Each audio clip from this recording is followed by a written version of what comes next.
Okay, so our first speaker is Marion Smiley from Brandeis University, who's talking about forward-looking responsibility and the prevention of harm.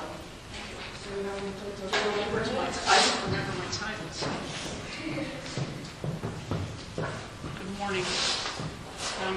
I'm not so good at 9 o'clock in the morning, so I may have to read a little bit too much, but I'm really going to try to speak. If you see me looking down, that's because I'm not awake yet.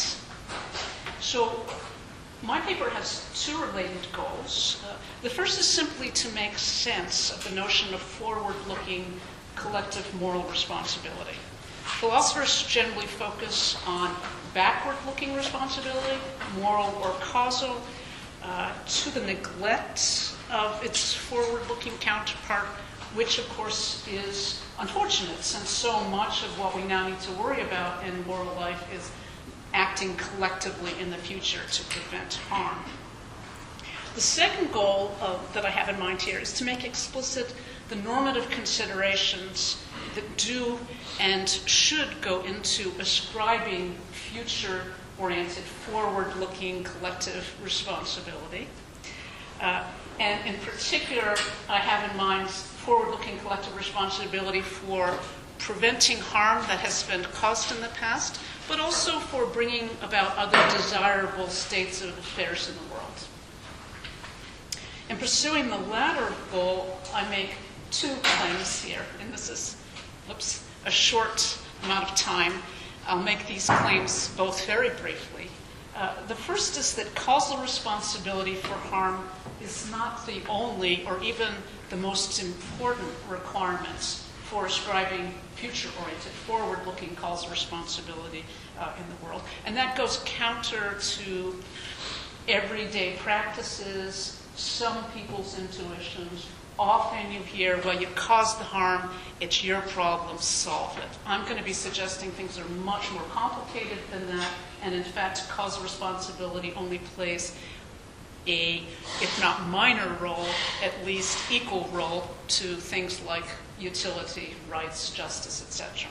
The second point, then again, becomes that both consequentialist consideration, who can best prevent harm, I call that capacity, but it's not free will capacity, it's a capacity to actually do things in the world, prevent harm, and fairness, to whom is it fair to expect the tasks of remedial action, are equally important to causation.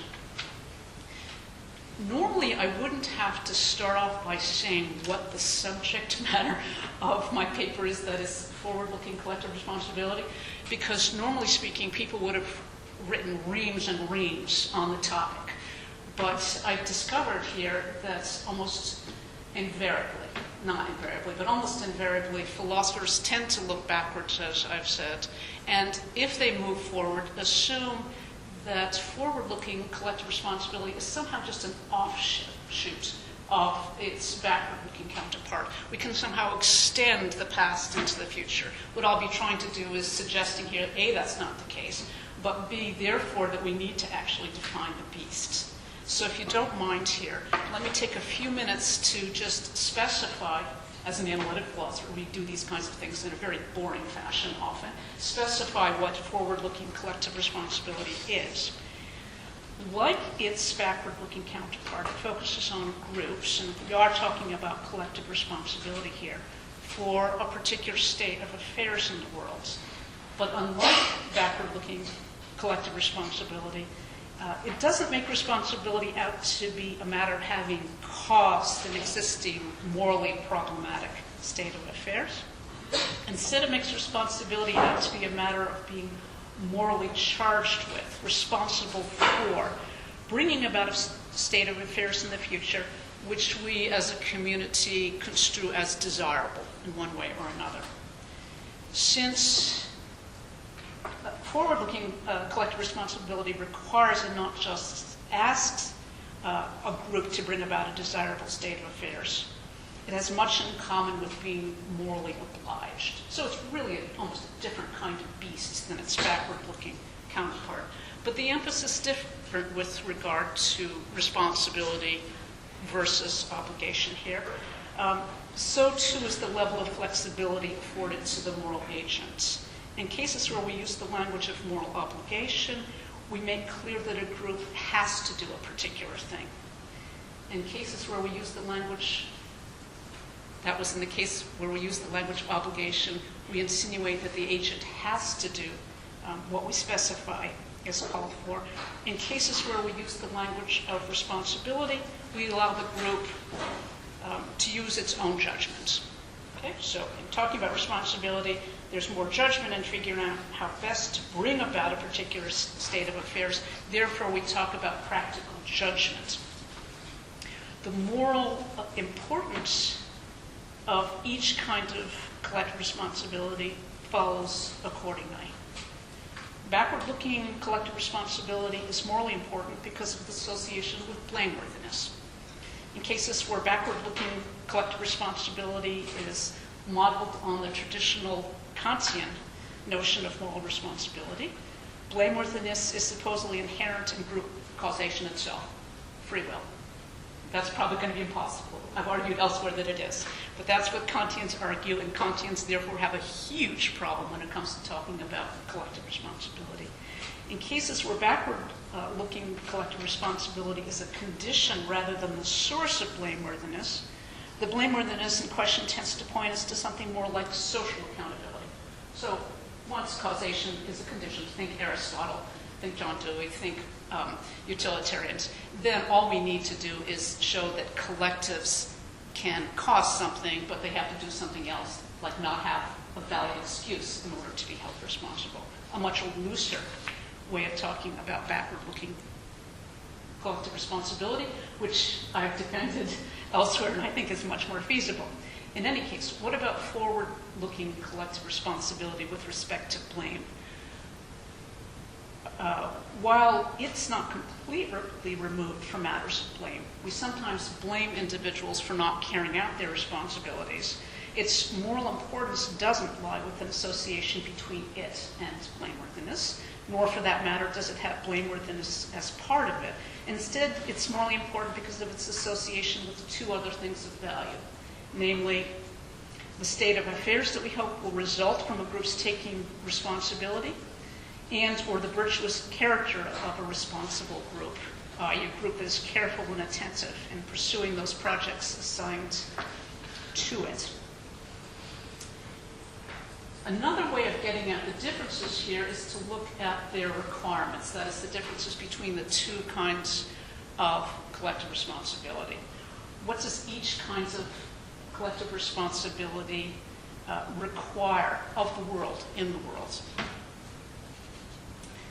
Backward-looking causal and collective responsibility requires that a group be able to cause harm in the sense required by moral blameworthiness, i.e. that it be able to act collectively, condition number one, and condition number two, to form we intentions of the kinds relevant to moral blameworthiness. Is the notion of we intentions well known? Okay, good, because it's a horribly difficult one to explain, and I don't think it works anyway. But in any case, that's one of the conditions of backward-looking collective responsibility. In other words, backward-looking collective responsibility is associated with a very steep set of metaphysical requirements, conditions that many of those now writing on collective responsibility simply don't think are possible. I happen to be one of the critics. I don't think collectives have intentions, therefore I'm very skeptical about this tight-oriented, backward-looking collective responsibility. In any case, forward-looking collective responsibility, unlike its backward-looking counterpart, doesn't require us to make sense of we intentions, nor does it, like its backward-looking counterpart, especially that of the traditional Kantian kind, requires to show how moral blameworthiness can be inherent in group causation itself. Instead, it requires only that we'll be able to do two other things. First of all, make sense of a group doing something in the world, group action. And second of all, showing that a group is able to take responsibility for bringing about a desirable state of affairs. The requirements of forward-looking collective responsibility are thus much, much easier to meet. But still, there are some demands that need to be put on those of us who want to take the category or the concept here seriously, as well as a set of difficult questions that we need to answer. What kinds of groups we have to ask are capable of doing something in the world and taking responsibility for bringing about states of affairs. There clearly are some, but the requirements are fairly stiff for group action. How, on what basis can we say that a group is morally charged with bringing about a state of affairs? What does it mean to morally charge a group as distinct from individuals in that group? Where do the group's responsibilities come from? And how, on what basis, can we justify this kind of responsibility as moral? The latter question may seem obvious, but it's not really. Backward-looking responsibility is moral because it's associated with blameworthiness. Forward-looking responsibility is associated with carrying out tasks, even if one is doing so responsibly. But it's not clear that those tasks are moral, so we have to give a moral basis of forward-looking collective responsibility, which is one of the things that I try to do in the larger project of which this is part. I'm going to leave Peter French here as the authority on what kinds of groups can act. That is, communities, nations, states, schools. I'm happy to talk about which communities and groups fall into the realm of those which can be said to do something in the world. I'm also going to leave open here the question of where a group's responsibilities come from and spend the rest of my time here talking about what it means to ascribe collective responsibility in the future, in this case for remedying harm, on a moral basis. And I want to do two things, essentially, in the time remaining. One is to debunk the notion of causation is everything. That is, that we're responsible for remedying harm if we caused it. The other is to proliferate other moral values and sketch them together in a very, very cursory fashion as what I call a pluralistic approach to future-oriented collective responsibility. So, I'm going to skip here. So, interesting enough, and I think this is significant, although I won't make a big deal of it now, when we ask questions about forward-looking collective responsibility, we don't start with a particular group and ask what its agency is in the world. What we do is we start with the state of affairs and we ask whom can we hold collectively responsible for that state of affairs being taken care of, prevented.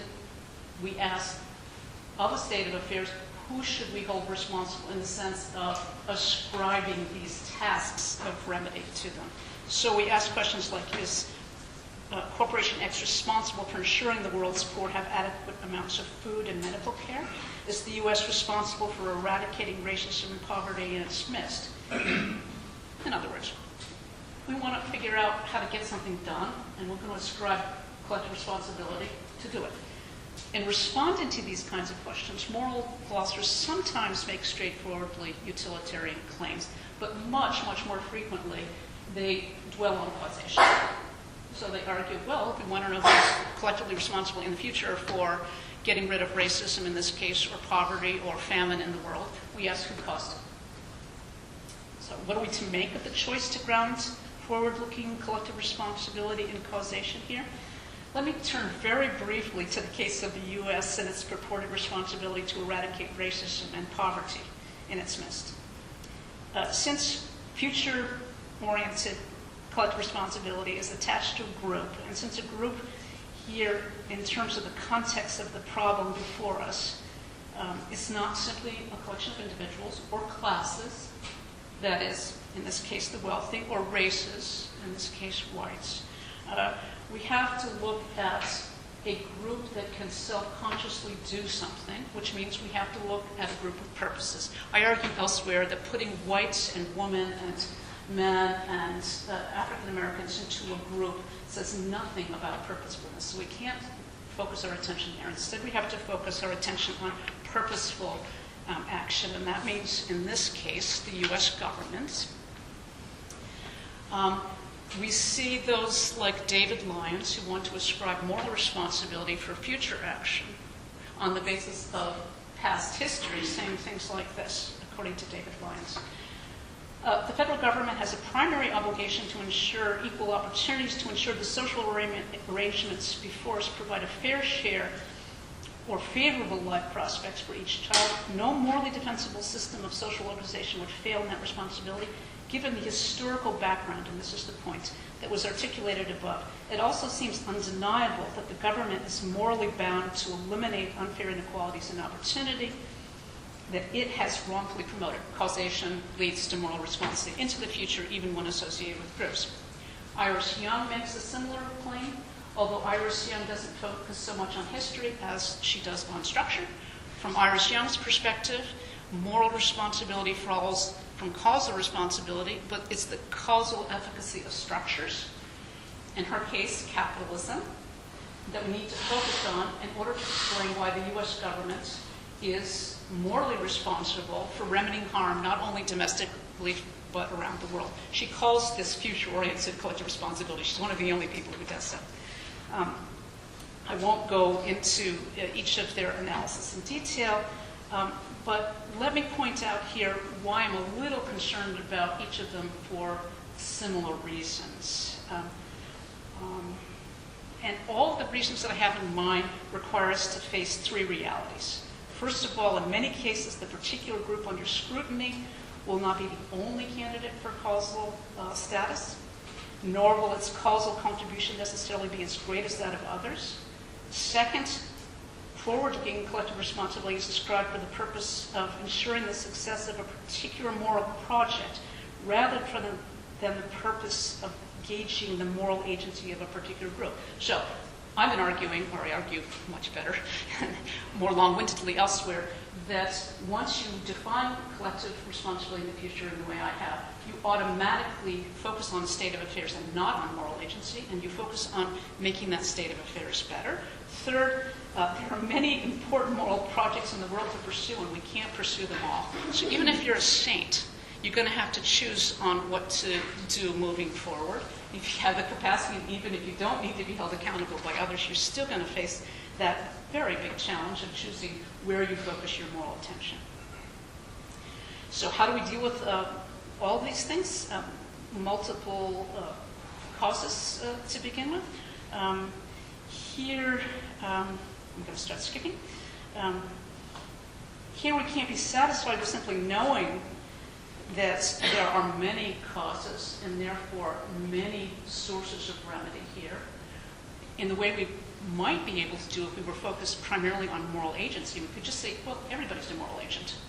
Here we want to do something called organized responsibility. We want to organize the tasks of collective or future-oriented responsibility in such a way that harm is prevented. We want to do something in the world, so we do have to worry about the distribution, and therefore we do have to say who's more or less responsible, etc.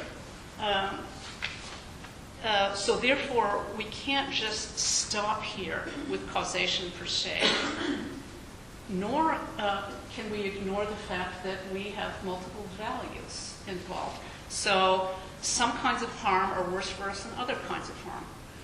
We have to actually choose amongst them. Both of these realities suggest that we need to have a more full-blown normative debate about which harm we should focus on. And we can't enter into that debate solely with the use of causal claims. We have to invoke external normative values.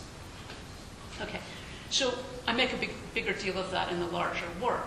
The advocate of causal responsibility might come back here and say, well, why not just defend causal responsibility as one of those normative starting points? Fair is fair. What I've suggested so far is we can't assume a direct line between causation and moral responsibility, but we could still retrieve causal responsibility as the major variable in place. And how might one do that? Well, the obvious starting point for some would be retributive, to say, you caused the harm, you did something wrong. Since you did something wrong, it's now incumbent upon you to actually undo that wrong, in Elizabeth Wolgast's terms.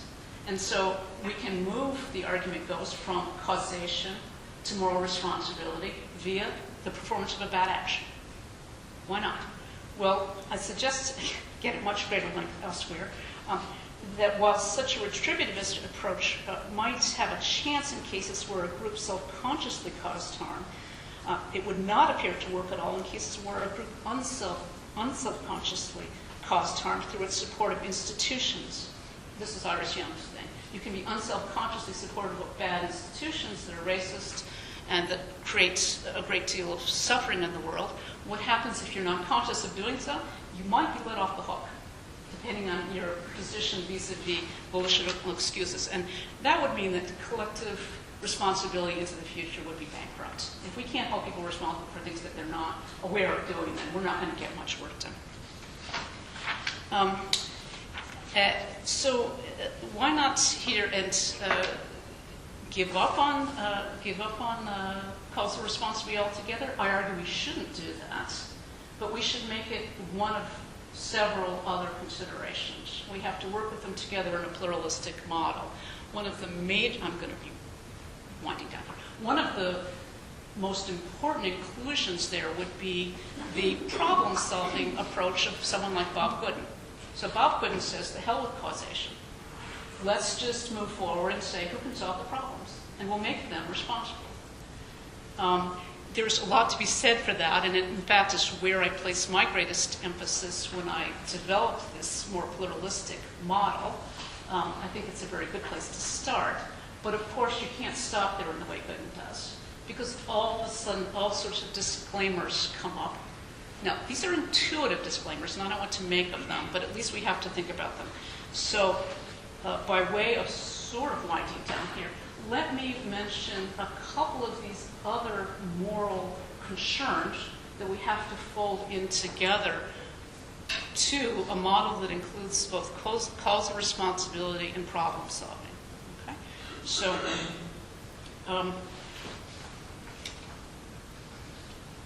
let's go back to Gooden here. Gooden argues that it's the capacity of particular groups to carry out the moral projects that we value that should be the centerpiece of future-oriented collective responsibility. What I'm suggesting here is we can't just substitute capacity for causation. We have to do something much more robust. And one of the things we have to do is to include that discussion I talked about before of how we balance our various values, how we balance our sense of the importance of particular kinds of harm against other kinds of harm, etc. But there's still others, and I'm just going to tick them off. One of the most important here is fairness. Because as Gooden realized, as soon as he opened his mouth, forget backward-looking responsibility, forget blame. David Schmitz, who was part of the debate here, said, well, wait a minute. People who caused the harm should be partly responsible for remedying it. It's only fair.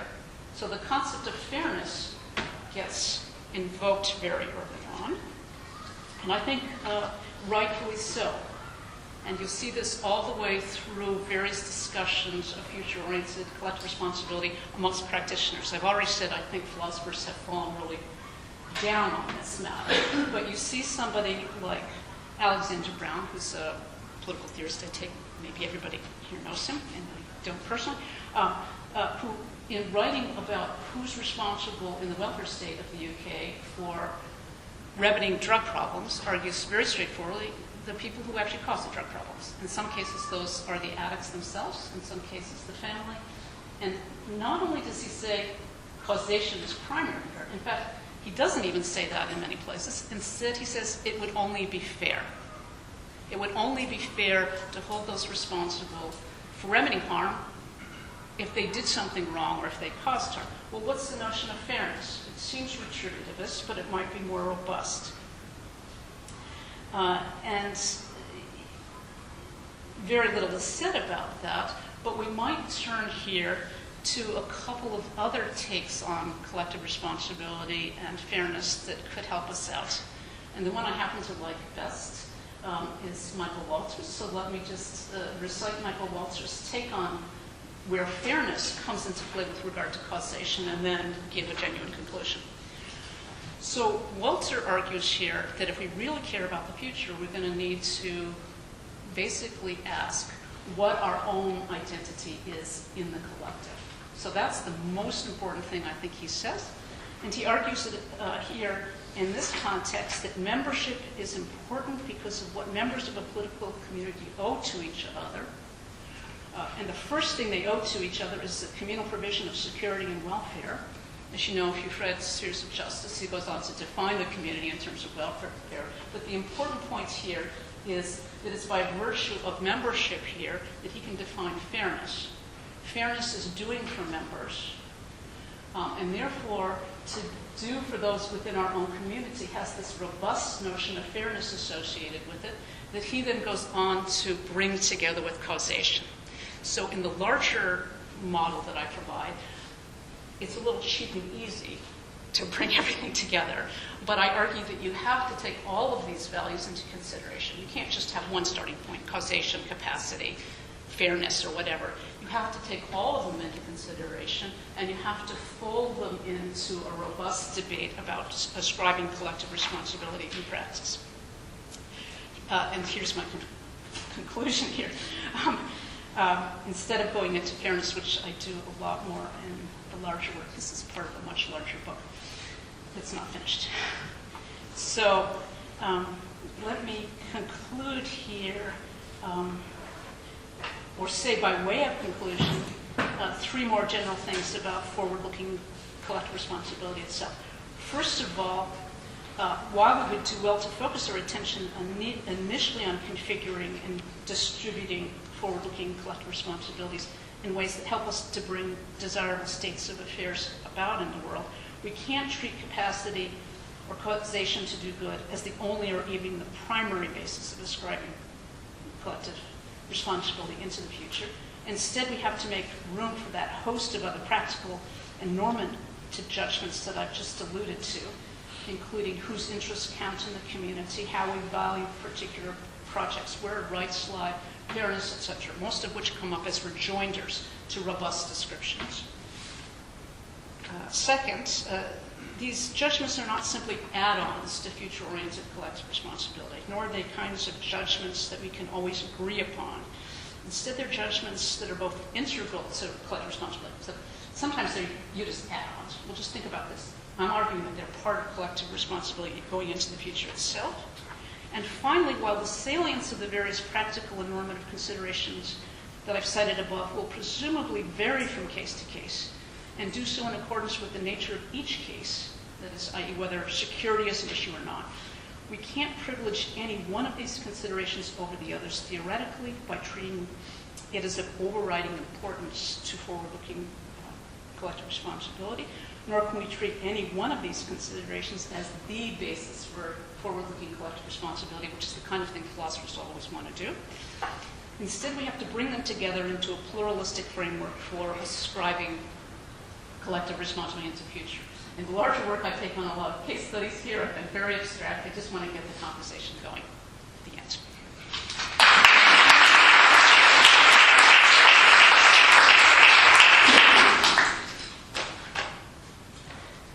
Okay, I saw calling first, and the rest of you, please keep your hands up. So I missed the first few minutes, and I'm sorry. Probably didn't say that much.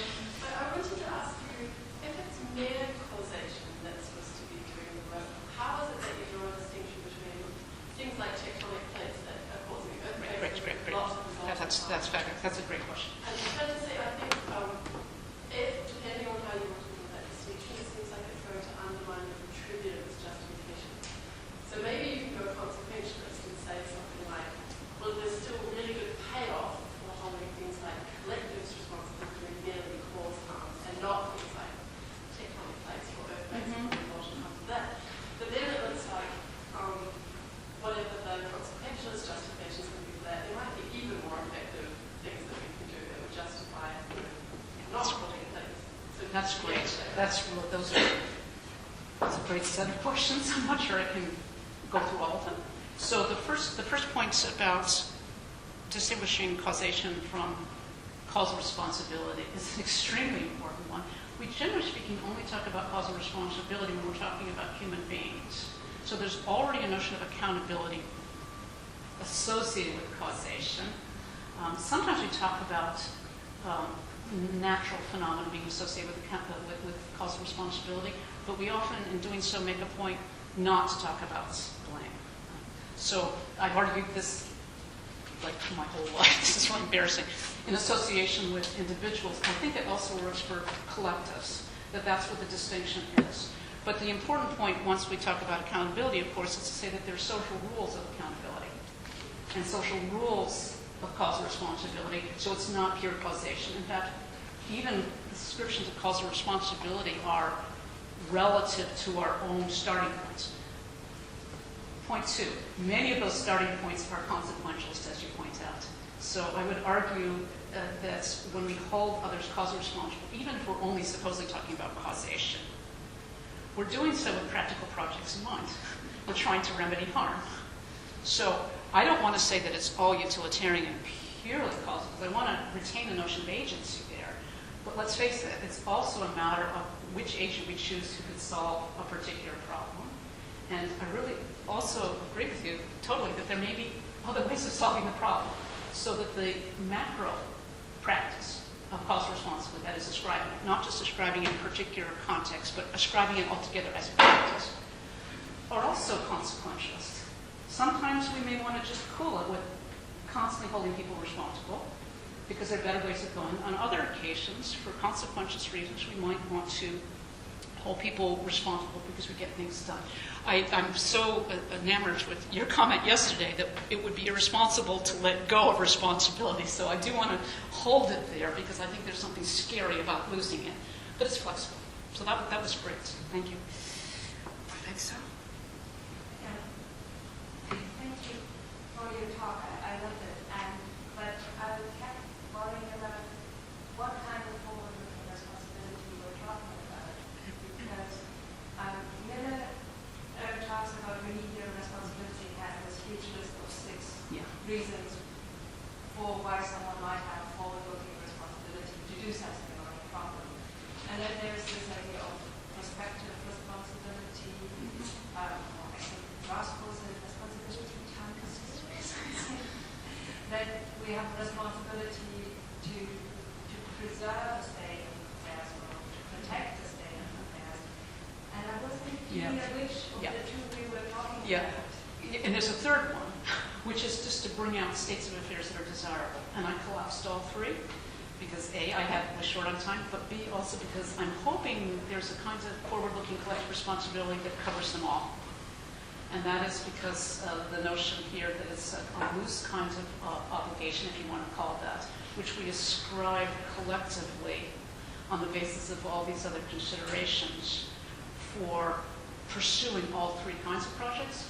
I have to say I think that's a little cheap and easy, my response just now, because I think the one that stands out is the notion of remedy. I have no problem saying that keeping the status quo, protection, moving into the future, bringing about desirable states of affairs works very well, as a cluster. But there is something special about remedying harm that people have caused. So I don't think that I'm careful enough here to distinguish that from the others. I think when it comes to that kind of collective responsibility, it's like the others, plus. I think that's an area where we shift the different values we're talking about, so we don't talk quite as much about just solving problems, not quite as much about just fairness, but I think that's where we take causation a lot more seriously. But I like his categories. I think there are even more. I'm hoping that there's something that they all have in common. Thank you. We have 10 minutes and 5 people on the list, so 2 minutes each. That should be great. Andrew, please. Thanks for being very nice. I wonder if you could say a bit about the connection between your account of forward-looking collective responsibility and distributed justice. Because I can imagine somebody saying that a lot of what's going on in the paper is it's either an application of principles of distributed justice or it's an attempt to sort of substitute a new framework for distributed justice. Because as soon as in this paper and your other work you discount the significance of agency, people might say, well, now it's unsympathetic. Yeah. Now it doesn't really matter about sort of figuring out who the blameworthy guy is and who needs to sort of fess up and apologize. we just need to fix stuff and find somebody who can do the fixing. So this just becomes a question of distributed justice. So I'm wondering if somebody could say, well, that's really what's going on here, or actually there's something going on that's attempting to substitute a different framework for it. That's a great question, too.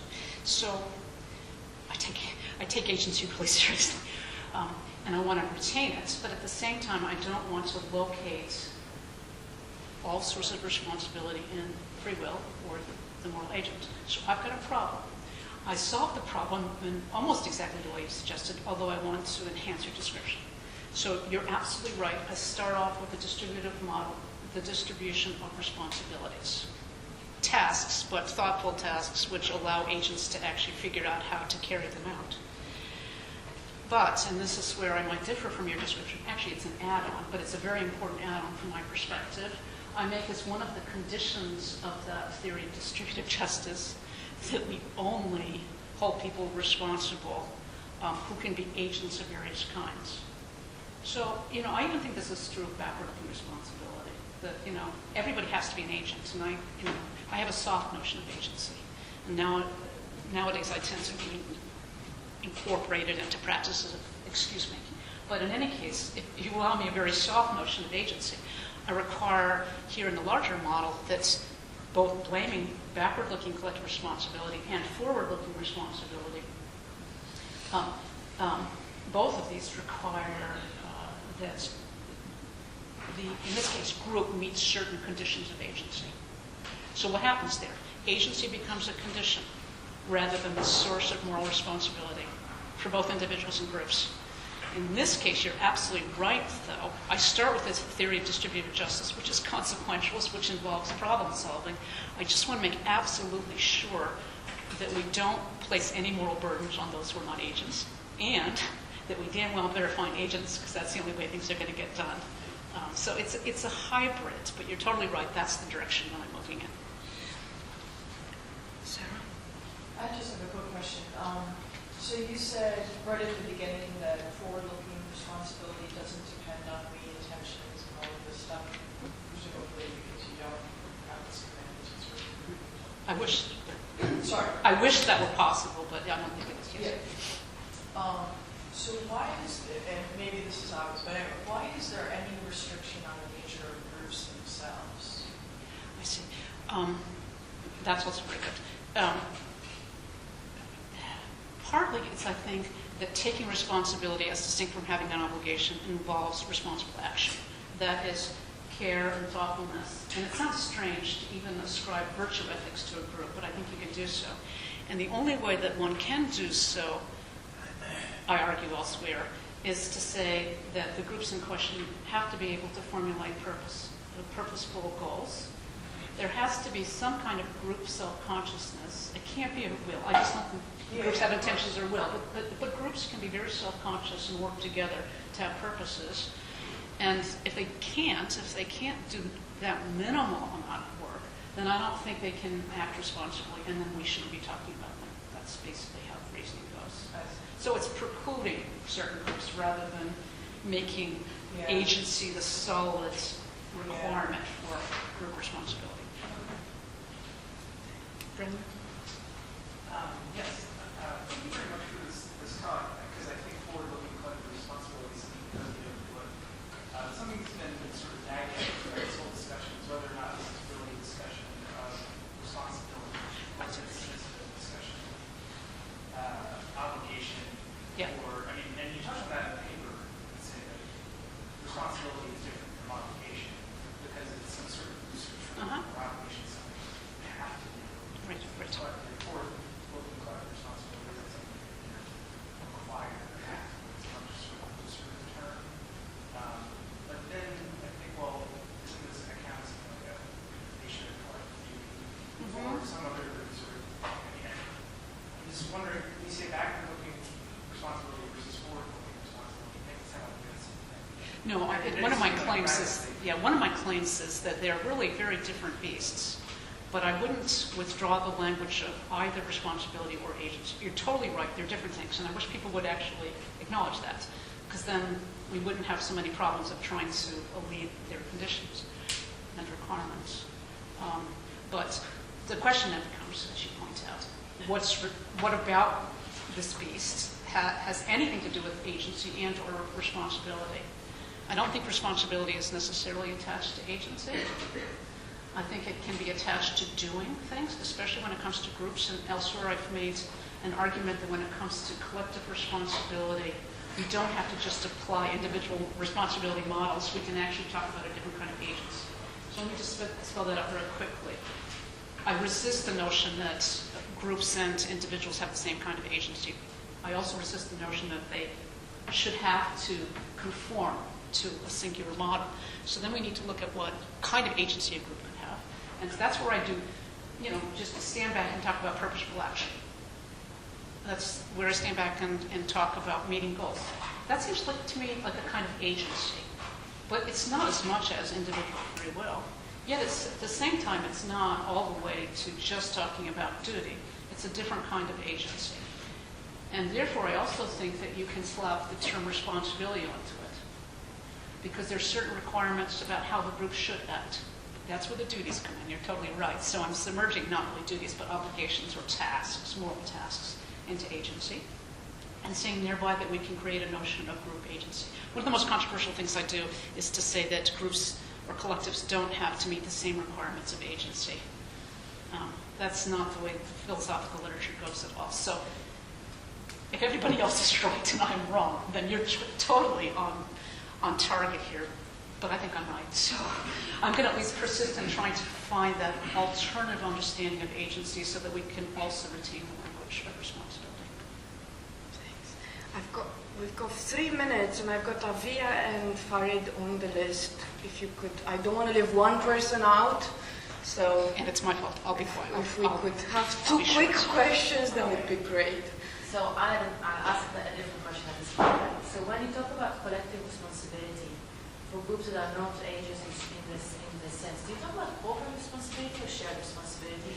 So do you talk about the responsibility of individuals, members of the group, or do you talk about the individual of the group itself? Yeah, that's good. Yeah. So even though I'm not a real advocate of collective responsibility, I prefer to talk about shared responsibility. I assume this is a conference on collective responsibility, and therefore I went along with the definition of collective responsibility that goes as follows. Collective responsibility, the responsibility of groups per se, metaphysically separate from individual members, transcending individual membership, and identified in the following fashion: as a unified entity that we could deal with as analogous to one individual. That scares me, I have to say. I'd much prefer to talk about shared responsibility. And I think actually that's what Irish Young is doing, but they call it collective responsibility. So I was going as far as to say, if we could go all the way to the metaphysical notion of collective responsibility, as it's often thought, to transcend shared individual responsibility, what would have to be true? That's So my question is about exactly where causation fits in, because it seems to me that the future-oriented notion you have is remedial or preventative. And in allocating the burden of remedying a bad state of affairs or preventing a bad state of affairs from coming about, we have to, in allocating that burden, you suggest that taking causation into account is one factor, right? So maybe you've already answered this question, but I just wanted clarity about it. Under what conditions would we be able to hold groups causally responsible in taking this one factor into account in allocating the burdens of remedy to a particular group? right. So I'm old, so I've thought about this like many years. So let me just say, one, there are various requirements. One is the proximity of causation. Closer, farther away, the causal factors might be. Another, and the one that I'm most interested in, is whether or not we would expect the individual to care. So just allocating or ascribing causal responsibility would involve not only showing a causal connection, and probably a fairly tight one, but also showing that the person has the social responsibility, or that we can expect the group, in this case, to do something about it. So the South African apartheid example was probably before most people who were born. But in any case, it's a very interesting one. If American capitalists or world capitalists are expected to care about South African blacks in the case of apartheid, then the causal connections become vibrant and we hold them causally responsible. If the world's capitalists are not supposed to think about the situation of workers on the ground in Southeast Asia or blacks in apartheid South Africa, then we don't hold them causally responsible because of our dearth of expectations. So I put a lot of emphasis on moral expectations. That's great. Thank you Thank you very much. Sorry to Great take too long. discussion.